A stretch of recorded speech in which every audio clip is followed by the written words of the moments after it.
Welcome to the Millennial Life Coaches Podcast. At MLC, our mission is simple: add value to help you take on massive action towards your life goals. Here, we feature amazing coaches from all over the world, share compelling stories, and discuss proven practices to help keep your energy high and in the flow. Learn more about MLC at millenniallifecoaches.com. Hello, and welcome to another episode of How to Get Ahead with Millennial Life Coaches. I am your host, Tanya, and today I am super excited to be joined with Stephanie Salem. Now, Stephanie is a dating, relationship, and an empowerment coach. She loves helping people in the dating area, in the relationship area, and that empowerment, that further beyond area where you really just get to cultivate the relationship of your dreams. So, Stephanie, thank you for joining me today. Welcome to the show. Thank you. I'm so excited to be here. I love it. So let's dive right in. Dating, relationships, and empowerment. In your words, tell me what it means. So, the reason I got into this area of focus is because deep down, I'm just a hopeless romantic. And what I started noticing both in my own life and amongst my friends was the same patterns repeating over and over again. Really spectacular people getting into really mediocre relationships that end in disappointment and questions about self-worth and lead to settling and all that sort of stuff that we've been hearing about a lot lately. And I got my master's degree in mental health counseling. I was on track to be a therapist, and I pivoted to coaching so that I could have more of a niche focus on dating and relationships, and also because I like the goal-oriented focus that coaching brings to the table. Clarity is super important, but you got to do something with that clarity. And I feel like that's where coaching really moves people forward. And the empowerment piece is really important to me because I think we sometimes forget that we are the most important person in our lives and that we deserve to have the relationships that we want and to feel happy and secure and supported and thriving, whether we're in a relationship or not. And so my goal with each and every one of my clients is for them to feel empowered and confident to date and have fun, to enter into the relationships that they want, the relationships that suit them, and to also just have a good life, regardless of what's going on romantically. I love that. Oh my gosh, girl. So much to unpack in that one little section here. Oh, yeah. I love that. So I love that it came from like a personal draw to want to see people take that action, because I really do think that's the difference between like therapy and like coaching is more like, here's your step, go take it. So I Mhm. love that that was embedded in that. And I love that you hit on, and I kind of want to dive into all of this. So the bare minimum treatment, the causing us to question our worth, and all of the things in between, the stories we tell ourselves. Because I find a lot of people nowadays, we do that in every type of relationship, not just necessarily romantic. We do it in everything. So, what advice or what things would you tell people who are kind of like, you know what, like I'm in this relationship, he's all right. I don't know. He takes out the trash every now and then. I guess I'll keep him. Like, how would you transfer that from like, this is bare minimum to like, this is where you can be and this is what you deserve to be? I think I would start by just questioning, why is that enough? Mm. And if it's not enough, why are you staying? Why don't you believe that you can have more? And I think, I think a lot of us have been taught that we're asking for too much, Mm. or that we have unrealistic expectations. And so we settle for 6 out of 10 boxes being ticked off. But the truth is, like, you can get all 10 boxes ticked off, especially if you know what it is that you're looking for. I think that's also part of the problem is that we value romantic love, which, yeah, hopeless romantic. I get it. I Yeah, love love. yeah, It's it's great. amazing. But we value it to such an extent that we don't think about how much it impacts everything in our life. And we use those relationship skills, like you said, in social circles, in professional spheres, with our families. And you have to know what it is that you're looking for. It's like going to the grocery store without a shopping list while you're starving. You leave with, Never a good idea. you leave with a Never. bunch of stuff that's going to make you feel not so great, but was exciting at the beginning. And I think a lot of times when people are settling, it's because they don't know what it is that they're looking for, or because they're focusing too narrowly. And what I like to do is focus on underlying values, because there is always an underlying value to anyone's green flags, red flags, requirements, whatever it is. And if you can learn to look for the value outside of your expectation or image of what it should be, you're way more likely to find someone. And if you stick to your standards and hold your boundaries, which is a skill, like I get it. 100%. But if you stick to those, like that stuff is out there. And there's no need to settle for something that doesn't serve you.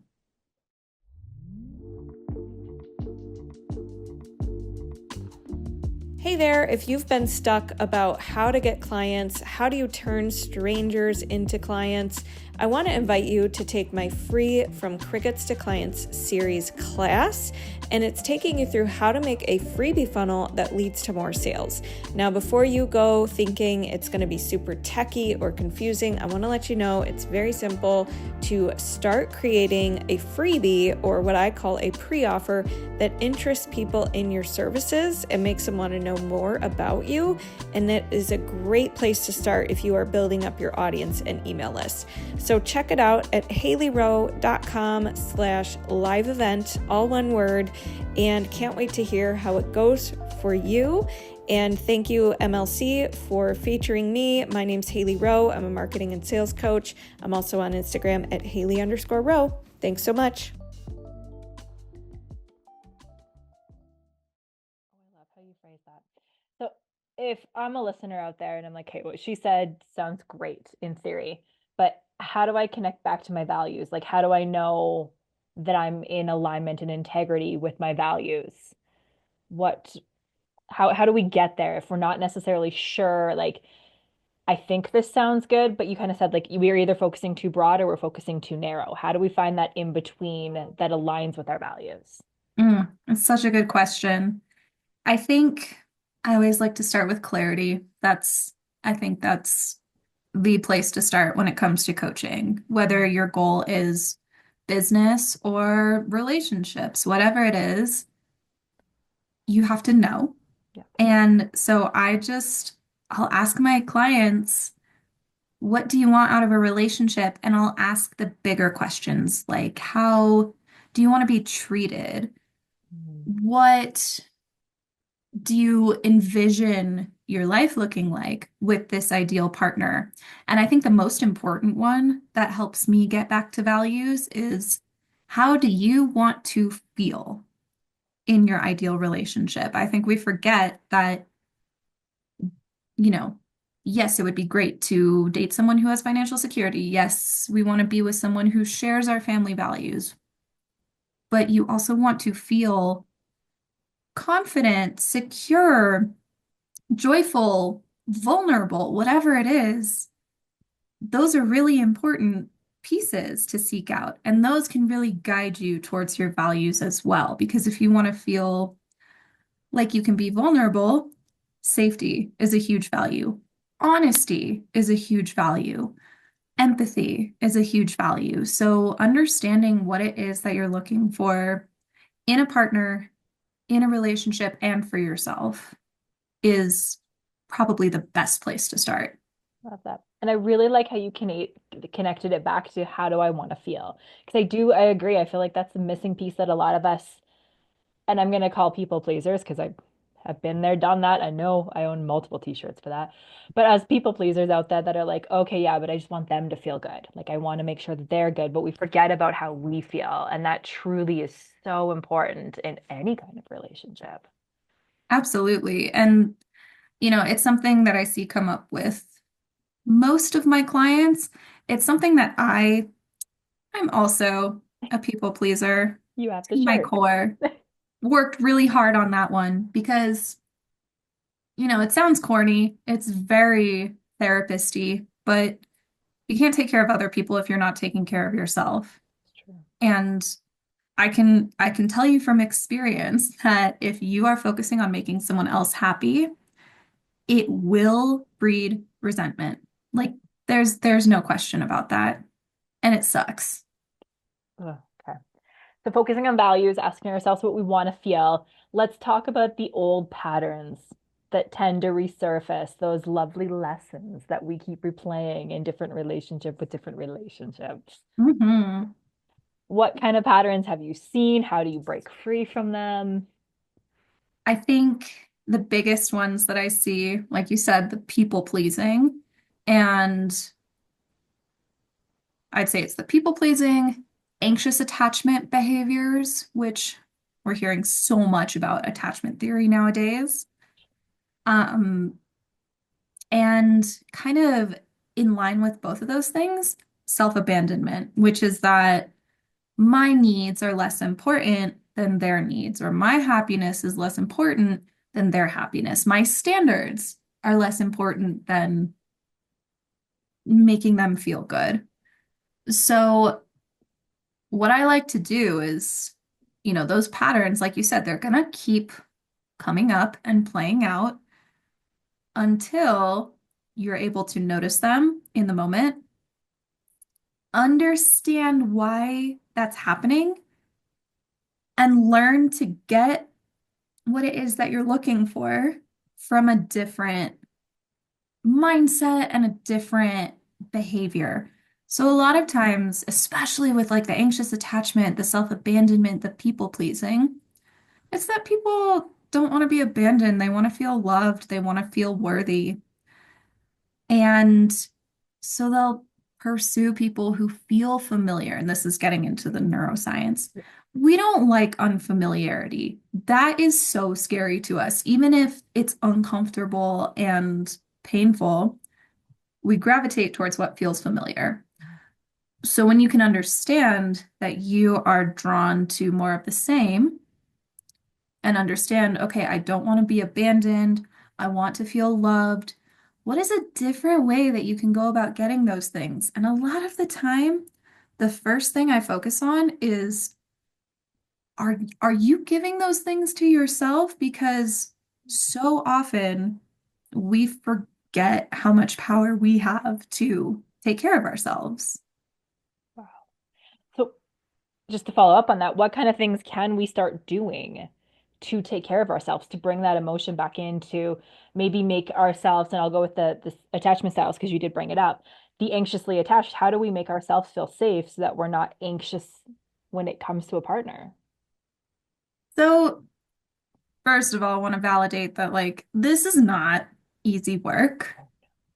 These are deeply, deeply ingrained patterns. It starts in childhood. We could get into that for days. Hours. Yeah. Yeah.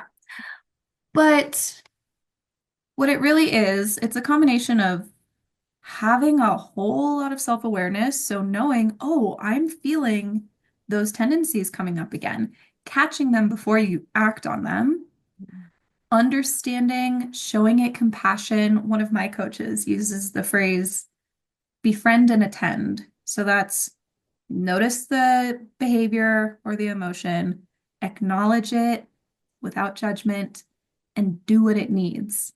So if it's asking for attention, give it attention. If it's asking for connection, give it that connection in a nourishing way. And maybe that is reaching out to your partner. Maybe that's reaching out to a friend. Maybe that's meditating, like really connecting more deeply with yourself. But a slightly more surface level thing I like to do with my clients is I call it the self-love languages. Ooh. I think most people have heard about the love languages. And there's way more than five. It's a flawed structure, don't get me wrong, but it's a great starting Yeah. place. And you can give yourself quality time. You can give yourself words of affirmation, physical touch, give yourself gifts, and acts of service. So, whatever it is that you like to do for the people you love and how you like to receive love, do it for yourself. Write affirmations on your mirror. Leave little post-it notes around your house. Buy yourself flowers because you like flowers. Spend a whole day with your phone off, journaling or reading your favorite book. Really spend time with yourself, connect with yourself so that you understand what it is that you need. And then when you're getting it from another person too.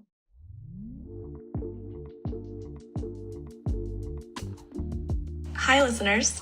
Kelly Ling here, ICF certified executive coach and founder of Stork and Spark, where I support ambitious, expectant, and new parents navigate career evolution and identity. I was honored to be a featured guest in a recent episode of Millennial Life Coaches and love the community this team has built for us millennials.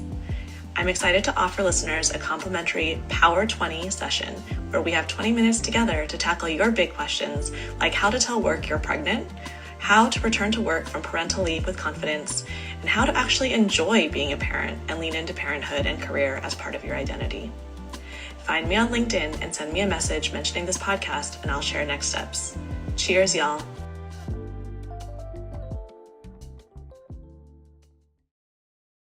Love that. Okay, so we've got figure out what our values are, ask yourself how we're feeling, give yourself some self-love, and really Yes. attend to it. So let's say we're doing all this stuff, we're feeling really good about ourselves, yet we still haven't found this person. How do you approach, or how do you suggest approach getting out and finding that person? Are you pro the dating apps? Are you pro trying to find them in the wilds? What do you think is the best way to go and find that person? I actually am pro dating apps. I'll be honest, as I like to call myself a dating coach who dates, because as a single gal, I'm implementing all of these things that I do with my clients as well. And I think the most important piece is doing everything with positive intention. So it's really easy to get on the apps and just mindlessly scroll for a little bit of, I don't know, a little bit of, yeah, validation, affirmation. Um, but when you're doing that, it gets really old and it gets really exhausting. And, mindset matters a lot when it comes to anything in life, but especially in dating. If you hold the mindset that it's really hard to meet people, that the dating apps are terrible, like you're not wrong. I definitely affirm that. But your brain's going to look for more of the same. So if you think that dating apps are terrible, your brain is scanning for more terrible matches. If you go out into the world, you go to a bar and you think it's so hard to meet people, you're going to have a really hard time meeting people. So shifting the mindset. And I think that apps can be a really great tool for connection if you know how to use them. And there are definitely some tricks to maximizing all of the dating apps. Like the first one is have a really good profile that showcases you and showcases what you're looking for in a relationship. Filter out the people who don't fit that from the get-go. Get off the apps. I'd say like 3 days of texting is plenty. Get on the phone, on Zoom, or in person. Get out there on a date.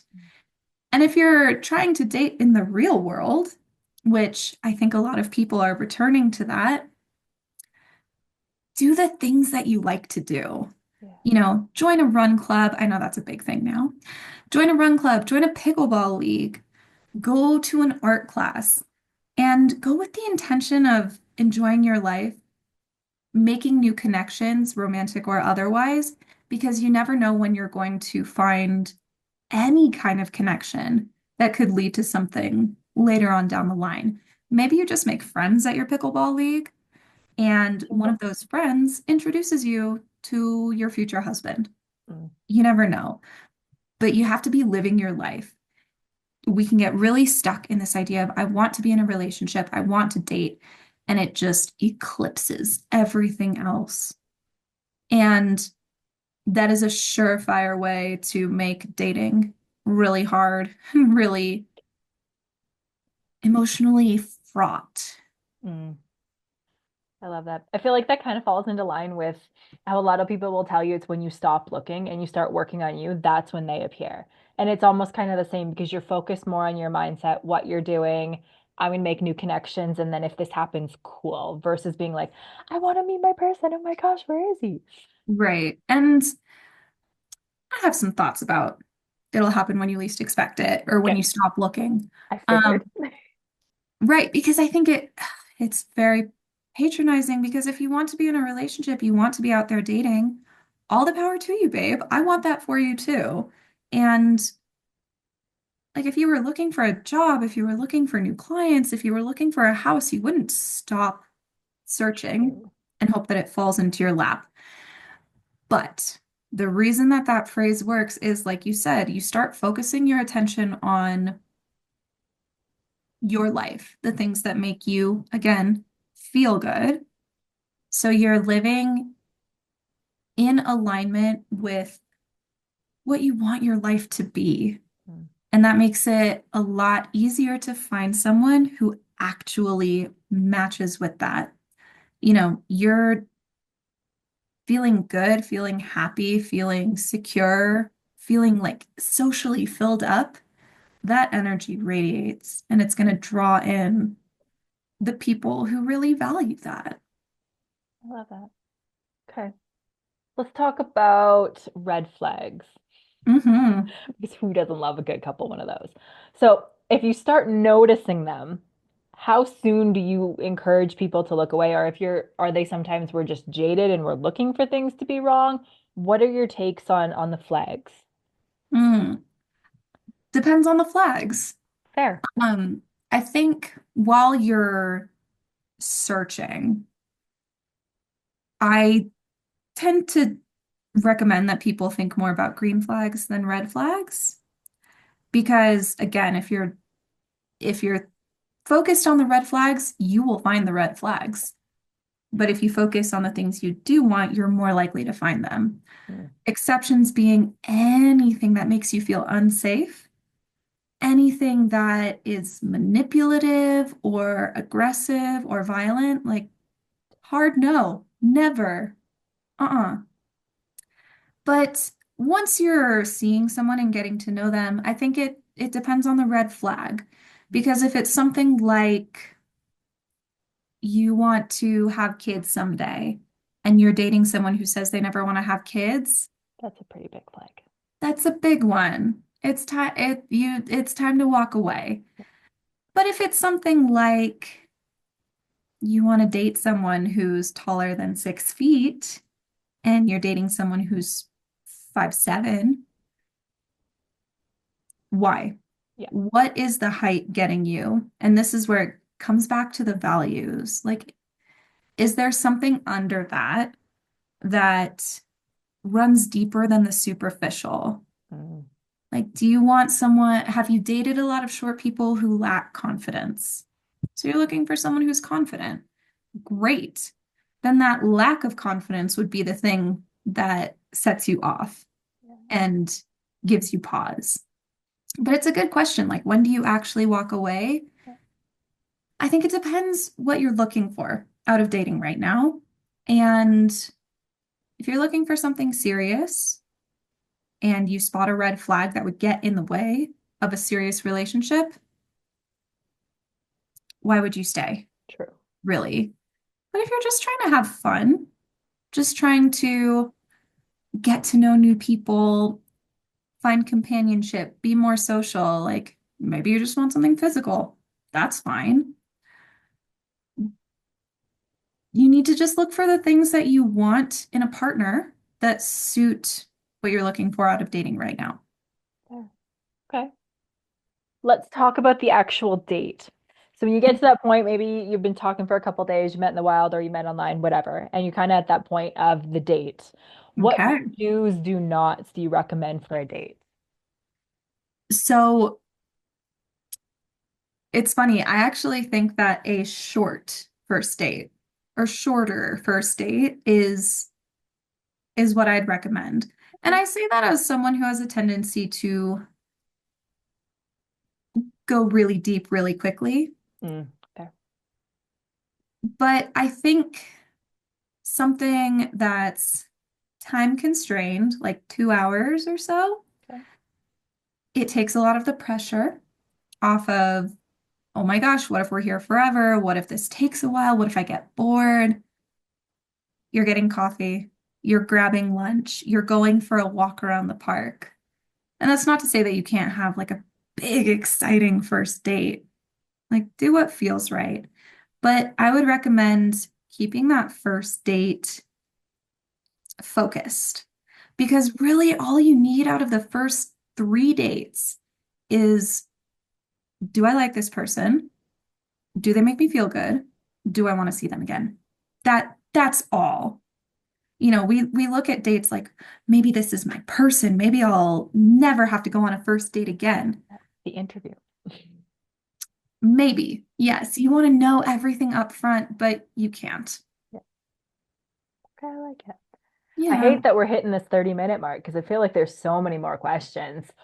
So I'm gonna kind of bring us to an end here. But what Okay. other advice, something we haven't talked about, anything that's wisdom that you just think our listeners that are kind of like, I really need to hear this today. What advice would you give?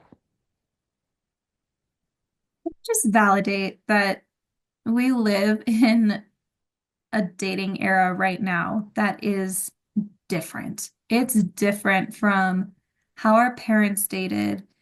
And there are a lot of trends that are incredibly frustrating. Like ghosting, what is that? Don't know. Be an adult. Come on. Not that hard. So I think to just validate that if you're struggling with dating right now, I see you, I hear you. And I would encourage you to think about how you're approaching the process and what you want out of dating right now. And even more than that, are you putting too much pressure on the process? Because you can define dating in whatever way serves you. Like, if you want to be in a relationship, that's great, but maybe you can define the dating process as building new connections rather than hunting for your future partner. Mm. And that tends to take a lot of the pressure off and make dating more fun because I promise you, dating can be fun. It really can. And there are fantastic people out there. As long as you are open to things looking a little different than you might have imagined, and as long as you know what to look for, Mm. just to really commit to your vision. If you want something specific, like focus on it. I love Take that. the clarity, commit to it. I like that. Okay, cool. So if I'm listening and I'm like, hey, you know what? This makes a lot of sense. I need Steph in my life. I need this coaching. How do I get a hold of you? Where do I find you? Absolutely. You can find me on social media. I'm on Instagram. I'm also on TikTok. That one's new. Um, and I can pass over those Mhm. handles. You can find me at my website, stephaniesalemcoaching.com. There's a tab to sign up for a discovery call. So you can just put yourself on my schedule and we can have a chat. Or you can always email me. Perfect. And I'll make sure all of that is linked in the show notes below so that you can get a hold of Stephanie because she obviously is a wealth of information and anyone out there looking to find their person, she is a very good resource. Awesome. Okay, well then, Stephanie, it's been so amazing talking to you. Like I said, we probably could keep going for hours, but they tell me I have 30 minutes. So, thank you everyone for tuning in. This has been another amazing episode of How to Get Ahead with Millennial Life Coaches, and we will see you on the next one.